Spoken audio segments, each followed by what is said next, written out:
we are going to see the reactions of the intrinsic pathway. Upon injury to the endothelial lining of the blood vessels and exposure of the membrane surfaces, a protein is zymogen. What is zymogen? Zymogen is an inactive protein digesting enzyme. Factor 12 binds to the anionic surface, negative surface, and undergoes a conformation change that increases its catalytic activity. Pre-kallikrein and factor 11, these are also zymogens. They are always circulating in the blood, and these circulate in the blood as separate complexes with high molecular weight kininogen, HMWK, high molecular weight kininogen. These molecules are always present in the blood. This factor 11 and pre-kallikrein are attached to anionic sites along with HMWK. This brings those zymogens to the site of injury and in direct proximity with factor 12. You see, that is what is happening here. Then what happens? They are converting factor 11 into activated factor 11. That means 11A. You will see it here. The membrane bound activated form of factor 12 activates pre-kallikrein to yield kallikrein, and this kallikrein is activating factor 12 into 12A. Then only factor 11 is activated to factor 11A. This 11A is activating 9 to 9A as we found in the previous slide. This factor 9A along with the factor 12A, what about not 12A, 8A, and how is 8A formed? From factor 8. This factor 8A forms an intrinsic factor 10-nase. 10. This 10x in a Roman figure x, 10-nase. That can now activate factor 10 into 10A. Remember, factor 10 is actually responsible for the formation of thrombin from prothrombin. So this is that pathway. This is a 4-step cascade. In the step 1, activation of factor 12 and autocatalytic action between factor 12 and kallikrein to give 12A. 12A activates factor 11 into 11A. 11A activates 9 into 9A, and 9A in presence of 8A activates 10 into 10A. So totally there are 4 steps. And remember, this is actually a cascade. Cascade means the product of each stage is carrying out the next reaction so many times. Each of the enzyme molecule activated is catalyzing the formation of 100 other molecules before it is inactivated. So there is an amplification at every step. So ultimately the amplification factor will be around 1 into 10 raised to 6. What does it mean? One factor being activated here will ultimately result in the activation of 1 into 10 raised to 6 molecules of factor 10 into factor 10A. And the same thing, here you can see a figure. This is from a textbook. This is of intrinsic pathway. The same matter was given here. This is from a different textbook. You see, matter is the same, but they just differ in the way of illustration. That's all. And the intrinsic case, this is a membrane inside that blood vessel, etc. Upon them, these complexes are assembled. I had given you this textbook just I think yesterday. Try to find out this diagram and this pages, etc. What about the extrinsic pathway? This Extrinsic pathway consists of a membrane receptor that initiates the process. That is factor 3. Factor 3 is also called tissue factor. This is a transmembrane protein. For this protein, amino acids 1 to 219 are on the outside of the membrane, and this extra membrane region of this transmembrane protein, when exposed after injury, they form the receptor for the formation of initial complex of the extrinsic pathway. So the transmembrane protein factor 3 is a very important functional molecule in this aspect. Tissue factor 3, that means TF, tissue factor 3, and factor 7 are unique to the extrinsic pathway.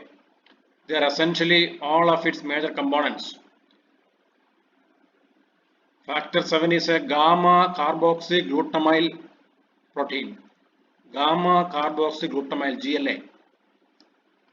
This binds to tissue factor, all in presence of calcium 2 plus ions.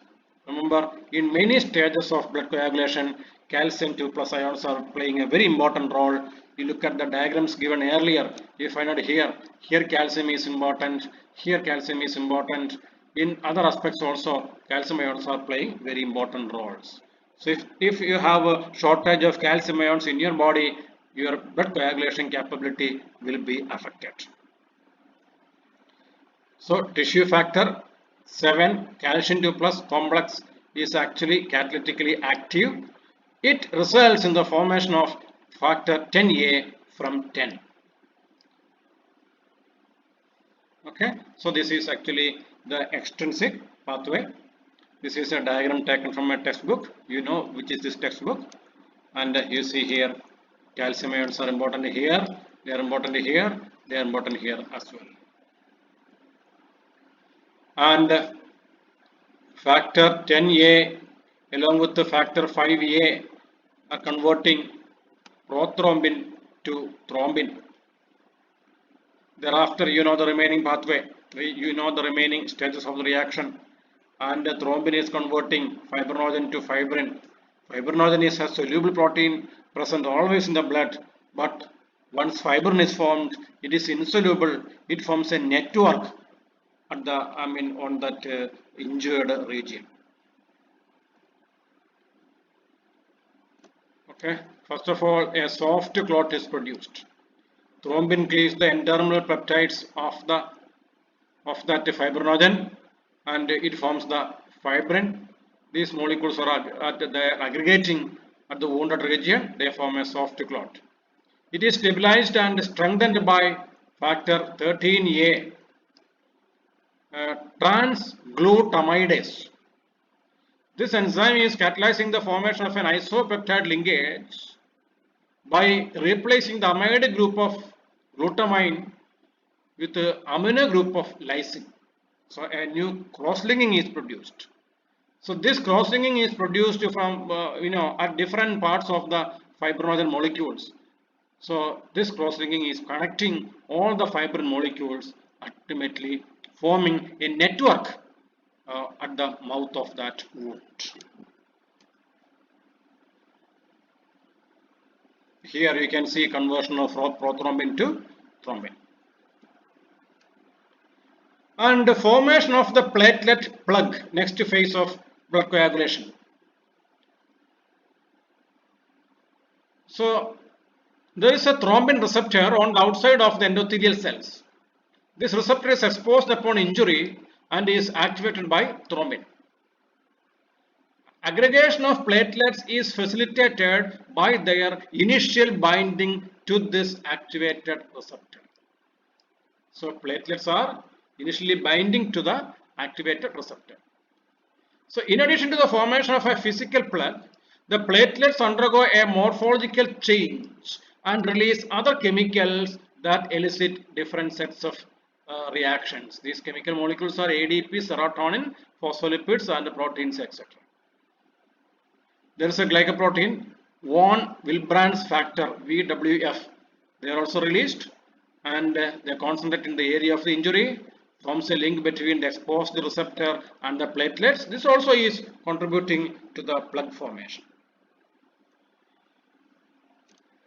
And the platelet factor 4, heparin binding protein, prevents heparin antithrombin 3 complexes from inhibiting the serine proteinase coagulation factors.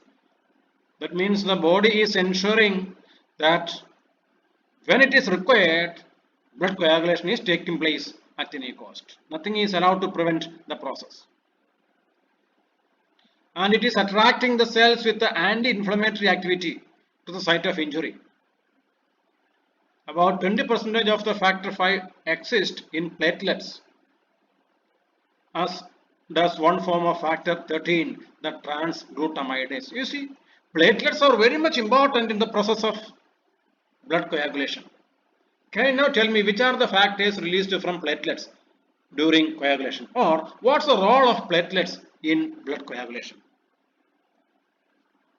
This is a picture taken from a textbook, a physical representation of what happens during blood coagulation. These are the different factors which are taking part in blood coagulation. In your lower classes, you might have studied that vitamin K helps in the process of blood coagulation. You might have studied that K is meant for coagulation. But so far we did not say anything about the role of vitamin K. Okay, what's the role of vitamin K? This modification of prothrombin, protein C, protein S and other factors etc. occurs during the synthesis by a carboxylase enzyme located on the luminal side of the rough endoplasmic reticulum.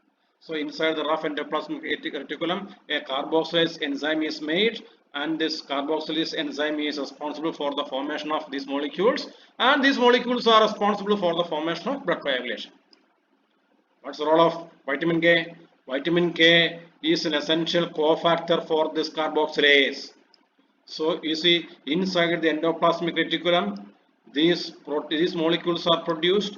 These molecules are used for blood coagulation, and this for the formation of these molecules, there is a carboxylase enzyme, and vitamin K is a cofactor for this carboxylase enzyme.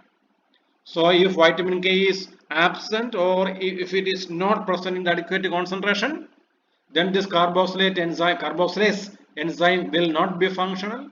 That means these blood clotting factors will not be produced, and the coagulation does not take place. Okay. You see, decumarol, warfarin, etc. are analogues of vitamin K. They are molecules similar to vitamin K in structure, and we may say they are a type of inhibitors. They inhibit dithiol requiring vitamin K reductases and result in the conversion of all available vitamin K to the epoxide form, and the epoxide form is not functional. You can see it here. So once decumarol, warfarin, etc. are entering into your body, these blood coagulation involving factors are not modified post-translationally, which means once they are formed in the endoplasmic reticulum or on the ribosomes, thereafter they are not undergoing any modification, which means they are functionally deficient. They are not able to function properly. While in the test tube, these molecules have no role. Can you just imagine what's the reason? Once we transfer the blood into a test tube. Okay. Next heading is acid-base balance. We see in the next slide.